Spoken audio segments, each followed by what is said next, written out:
Ugama don brama wa Stephen Kalonzo Musyoka koroen makorokodo weche mosebedi kai kwae mondo miye oriure kendo kony telo ma jatend piny Kenya William Ruto. Kane losa achiel kuom wang' jowi pacho kaendi, Kalonzo ne oyango ni oonge kod paro mora mora madwaro tiyo kod piny owacho masani kata tek kata yot. Wengine wanasema tulete Kalonzo sijui nini, tulete Kalonzo wafanye viraka kama vile walibandika kwa kuleta Raila. Hali ilivyo sasa hivi alihitaji tu ati Kalonzo apigiwe simu aje akaingie kwa serikali ya Ruto.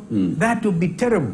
Today kwa mfano mimi nikionekana na Ruto pale ama nionekana na Raila, hata mimi nitaitwa msaliti. Hata watu wengi wanaona ati Kalonzo anaweza kushawishiwa na Raila aende kwa Ruto.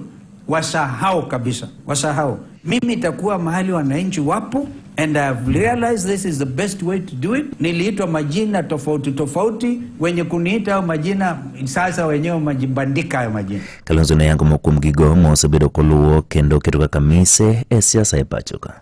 Sasa angalia tangu tuachane na Raila akaingia kwa Ruto.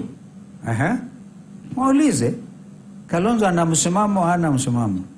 Huo msimamo huo uliokuwa nao kumsupport ndio niko nao kupinga mambo ya Ruto na hata yeye mwenyewe akiwa kwa ndani. Okay? Kwa hivyo it is as simple as that.